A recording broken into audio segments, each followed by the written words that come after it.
حسابنا خنقبر علينا حزب زمرصو بايتو قلطيفنا خنقبر علينا سلام زي خبركم تخاتلتي ميروسات نلوم معنت دما ابز زخيدلو وانا ጉዳይ ጽምዶ ዝምልከት حسابك هبي اذا نايلوم معنت حساب كانتاي ሰለስተ ዓይነት ብውሕዱ ኤርትራውያን ንጽምዶ ዝድግፉ ዝቃወሙ ርእይቶ ዝህቡ ኣብ ዝብል መቃቂልና ክንርኢና ማለት እዩ ሕጂ እዚ ጉዳይ ጽምዶ ከም ዝርኢኹሞ ዘለኹም በቲ ሓደ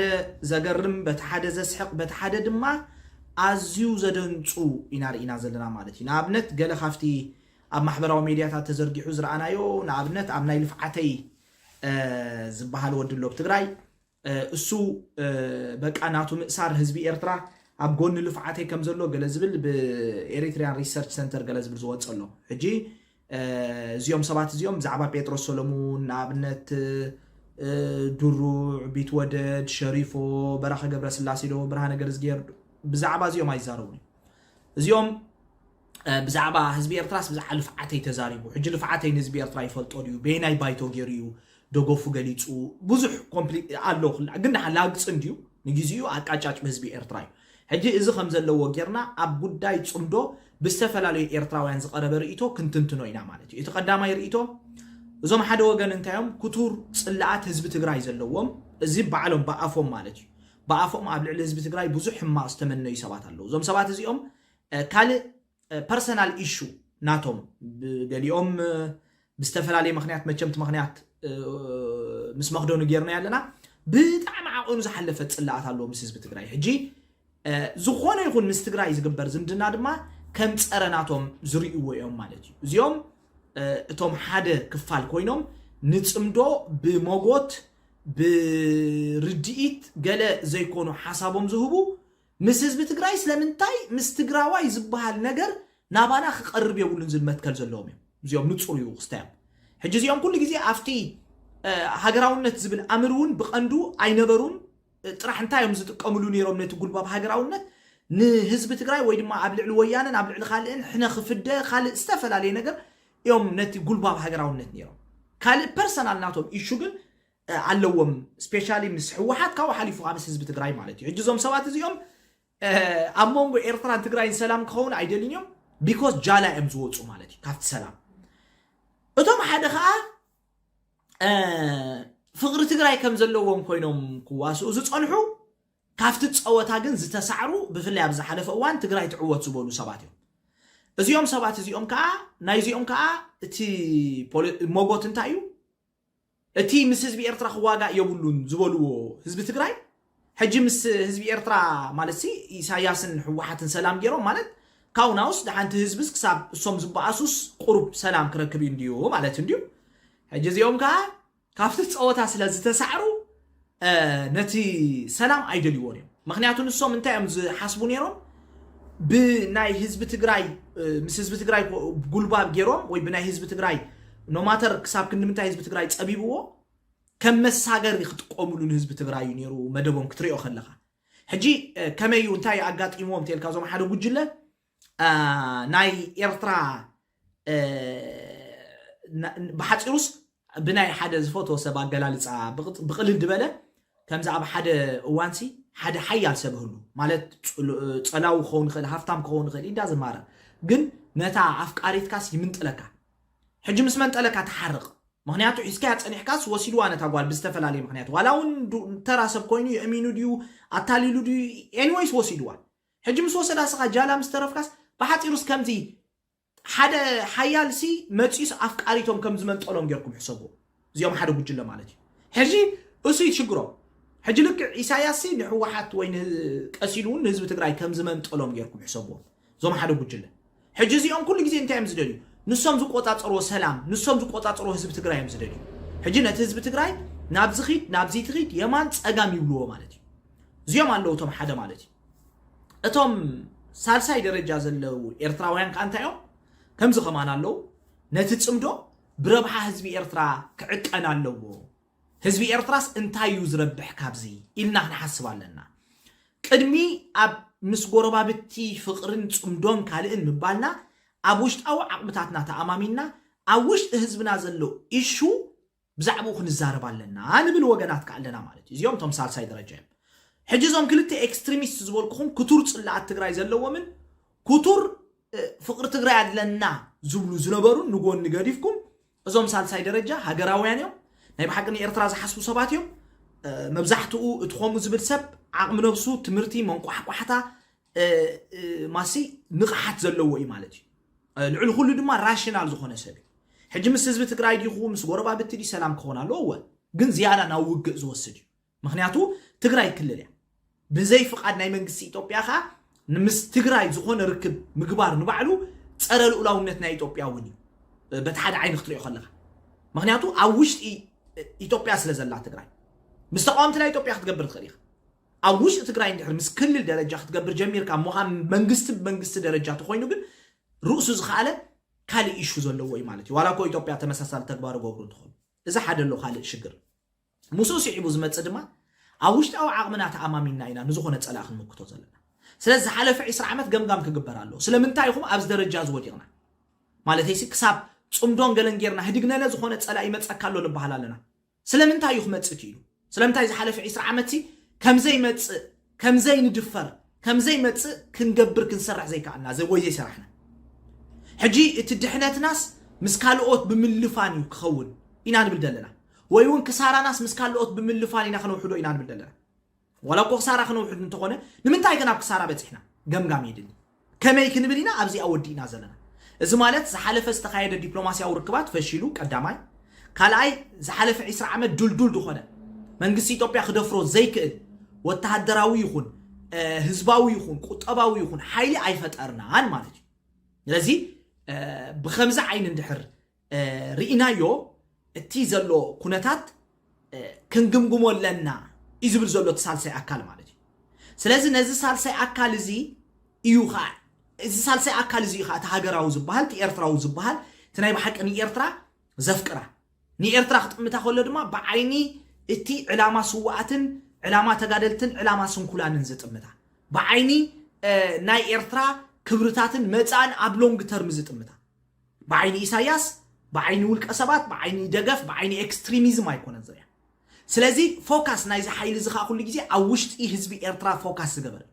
قدام النت حزبي إرترا فيرست إرترا يزبل ناي إرترا هلاو النت كا أمونغو دك أن حزبان بزفت أرسنيت الأنبر بملفنتي كونه لفنت خال قوي صوت قدام يزمت أمونغو حزب زلو حد النت انت أمرتني أمونغو أنا أوشت نازفت أرحيلي قطباوي وتهدراوي كان استفل عليه نجار مالتي سلازي بخمسة عيني يخط أمت زلو زبل سالسي أكالالو أتوم كل التاجم أزوم زبالكو خوبيا انبر مسكورة بابتنا نقد علي سلام حرية ونا يكون قديتاي نمنتاي انتينا كان محجوني لنا نيرناينا أنا بوزح زي لي له تقراي زلو سلام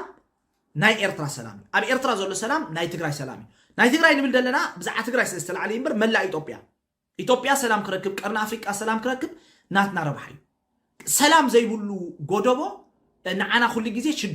شجري خنبر كلنا مالت كن كافتن خدو خيدي كم زي إسرع عمل دوز بلنا أبدو تاخذونا مالت كن أيكون نعو فوكس ندا جبرنا أفتي إيشو ناتنا دما solution ساممتع كنسرح يقبعنا مالتي حجي تناتنا تناريشن تخفت أمر للزنا ناريشن كأ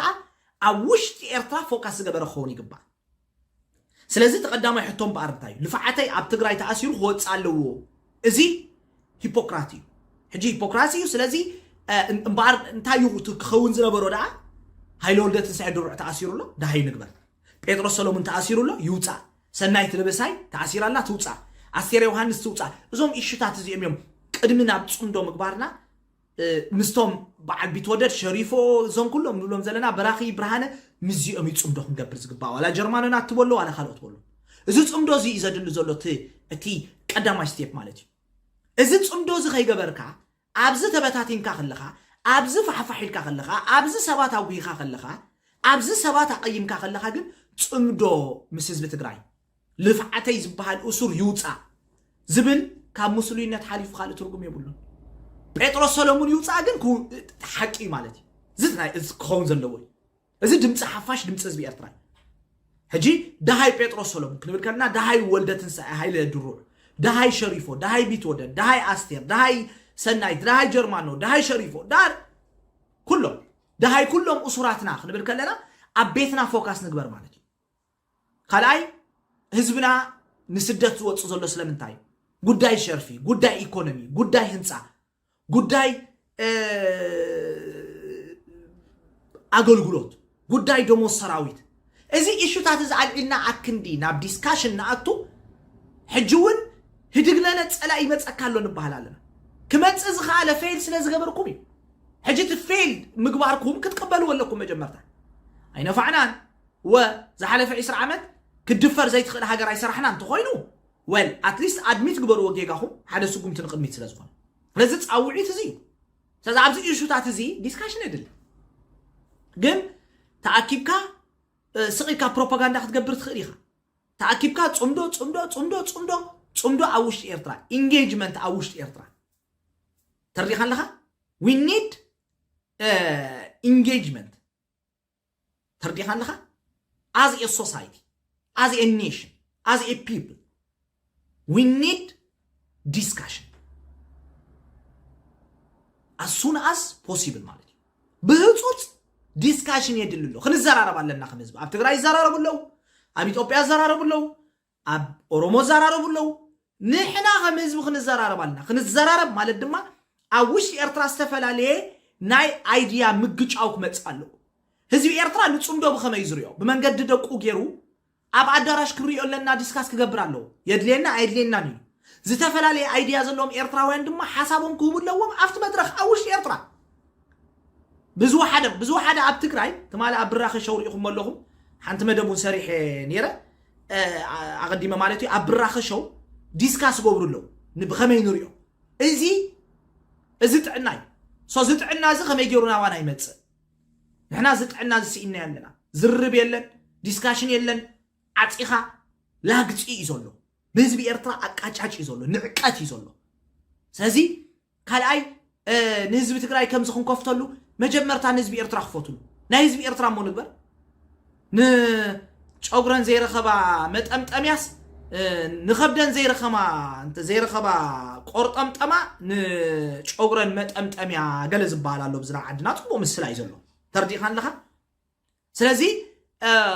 ካብ መጀመርታ ሞ ንዓና ንኹን መጀመርታ ሞ ብዛዕባና ንዛረብ ሽዑ ክንዝብ ተዘይኮይኑ ግን ትግራይ ጽምዶ ገለ ብምስላኔ ዓድና ዓሻኽ ዕሽወንሲ ጣፍ ነቂዙ ይብለን ይልና ኢና ክንምልሶ ዘለና ተርዲእኩም ዶ ስለዚ መጀመርታ ኣብ ገዛና ንነብ ክንብርኩት ዘይክንብርኩት ሩባና ንብጻሕ እንዲ ነገሩ ስለዚ ኣብ ገዛና ፎካስ ንግበር ኣብቲ ሩባና ማይ ንቕዳሕ እቲ ባሕርና ንጠቀመሉ እቲ ህዝብና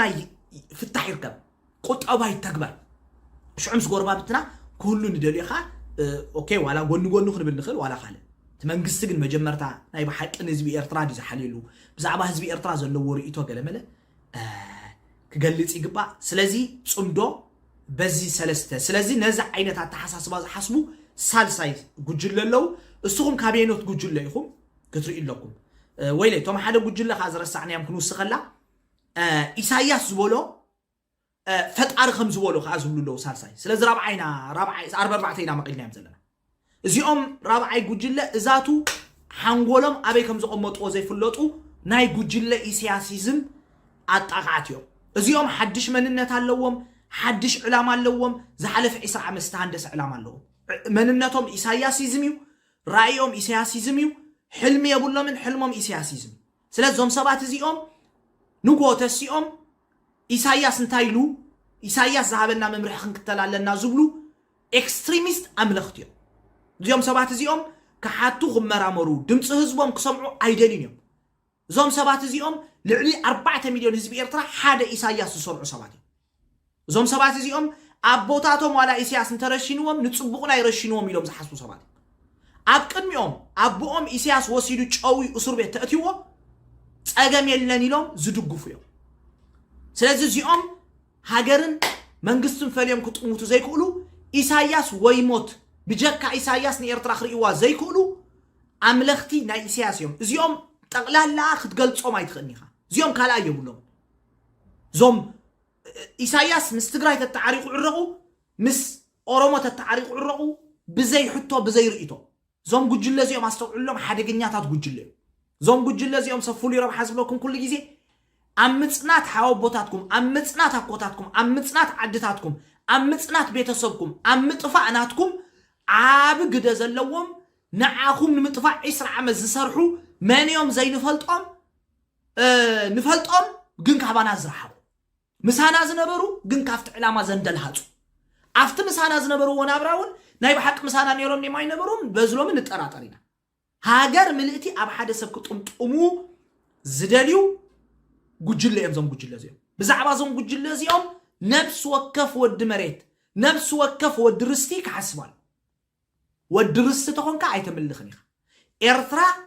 ናፃን ልኡላዊትን ዝኾነት ብመስዋዕቲ ደቃን ቃልሲ ህዝባን እምበር ብኢሳያስ ኣይኮነትን ንሓደ ኢሳያስ ከኣይኮነትን ኤርትራ ሒዛ ደው ትብል ኤርትራ ኣእላፍ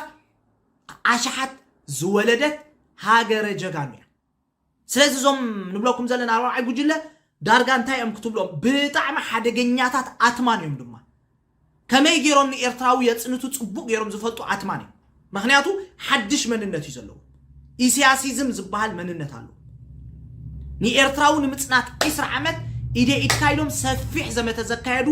ኣብ ናይ ፅንተትና ተሓተቲ ጉጅለ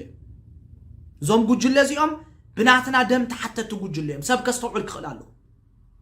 እዚኦም እዮም ዝበታቱና እዚኦም ዋላ ኢሳያስ ለውጢ ክገብር እንተዝብሎሚ ለውጢ ኣብ ኤርትራውያን ክርእዩ ዘይደልዩ ብፅልኢ ህዝቢ ኤርትራ ብምንታዮም ፀሊኦም ሞ ይንፈልጥን ብፅልኢ ህዝቢ ኤርትራ ክነግረኩም ኣይከኒ እዚኦም ሰባት እዚኦም ኣብ ልዕሌና ሕነ ክፈልዩ ዝደልዩ ፀላእትና ስለ ዝኾኑ ሰብ ልቢ ኢሉ ከስተውዕለሎም ኣለዎ ኤርትራዊ ድማ ሓድሕዱ ክጠማመር ሓድነት ክገብር ክተሓዝ ኣለዎ ወደባት ኢኻ መሬት ኣለካ ርስት ኣለካ ዓዲ ኣለካ ኣቦታትካ ተቃሊሶም ዘፅፅንሑልካ መሬት ኣለካ እንታይ ኮንካ ትጓናባሕ እንታይ ኮንካ ትልምን እንታይ ኮንካ ትሰግድ ሰብኣይ ጉራዲ ዓጢጡ ዝጨፋጨፍ መር ሰብኣይ ኣይሰግድን እዩ ኣይልምንን እዩ ጫማ ይልሕስን እዩ ጽናዕ ትባዕ ይብል መጽሐፍ ቅዱስ ዝኾነ ክትተብዕን ክትጸንዕን ይግባእካ ብፍላይ መንእሰይ ተኾንካ ዓዶቦኻ ምስ ዘጽነቱ ንዓኻ ምስ ዘሳደዱ ሓፍትኻ ንዓመፅ ንዘቃልዑ ኣብ ፈቆደ ዓለም ዝበተኑኻ ኮነ ኢሎም ብንግሁ ዘርእኻ ዘጽነቱ ንዓኻ ዘጥፉ ኣቦኻ ዝኣሰሩ ዓድኻ ዘባደሙ ግራትካ ዘቃደሩ ነዚኦም እንድሕር ደኣ ነዞም ሰፉሉ ረብሓ ዓይንኻ ዓሚትካ ብዘይ ሕቶ ርእይቶን ትድግፍ እንተ ደኣ ኾንካ እስኻ ፀረ ኣቦኻ ፀረ ኣዴኻ ፀረ ግራትካ ፀረ ዓዶቦኻ ፀረ ኩሉ ክብርታትካ ኢኻ ፀረ ባህልኻ ኢኻ ፀረ ህላውነትካ ኢኻ ፀረ ምንባርካ ኢኻ መንእሰይ ለውጢ ይብል እምበር መንእሰይ ኣይሰግድን መንእሰይ ይሓትት እምበር መንእሰይ ኣይ ተዓሚቱ ይስዕብን መንእሰይ የድንቕ ግን ኣይሰግድን መንእሰይ ሓሲቡን መርሚሩን ይኸይድ ንኣምላኽካ ጥራሕኻ ከይረኣኻን ከይሰማዕካን ተኣምኖ ሽዑ ብኣምላኽ ብእምነት ኣምላኽ ጥራሕኻ ከይረኣኻን ከይሰማዕካን ብምእማንካ ብፁዕ ትኸውን ቃንዛ በኽያት ጥዑም ሰሓቕ እዩ ንዝብሉኻ ትስዕብ ተኾንካ ማዳ ናይ ኣዴኻን ኣሕዋትካን ፅቡቕ ወዛ ኣሎ ብገፀን ንዝብሉኻ ፀሓይካ ዓሪባ ኸላ ደማቕ ኣላ ዝብሉኻ ናብ ፀልማት እንዳደፍኡኻ ናብ ብርሃን ንወስደካ ኣለና ንዝብሉኻ 4-5 ስደት እንዳሳጥሑኻ ንፅቡቕካ ኢና ንኤውሮጳ ንሰደድካ ዘለና ዝብሉኻ ተበራርዮም ብዳርጋ መስርዕ ተኣክል ስግሮዶም ዘስግሩኻ ክሳብ ሊብያ ኤውሮጳ መርበብ ሰጊሮም ኣሰርካን ዘርእኻን ዘጥፍኡኻ ዓድኻን ኣቦኻን ስድራ ቤትካን ጠርኒፎም ንስደት ዘህተፉኻ ሸርፊ 500 ገይሮም ባርያ ዝገበሩኻ ነዲኻ ሰደድካላ ንቦኻ ሰደድካሉ ንሓፍትኻ ሰደድካላ ገንዘብ ኣብ ወርሒ ከም ዝውዳእ ዝገበሩኻ ኣቦታትካ ሓቦታትካ እቶም ውክልናናትካ ዝኣሰሩልካ ዘጥፍኡኻ ዘሳደዱኻ ነዚኦም ትድግፍ እሞ መንእሰይ እንተኾንካ እሞ ዘይተሓትት እንተኾንካ اندعي اسها تنبر مهلاو كاطرح نبعلس ترجم البوي ناي كونتنت كونتي مرغا من باركاس ترجم يبلون سلازي ازوم رابعي غجله نفسكم كابز رابعي غجله تقلالا تقولوا لكم منسياتكم يغني لي حسابنا خنقبر علنا حزب زمرصو بايتو قلطيفنا خنقبر علنا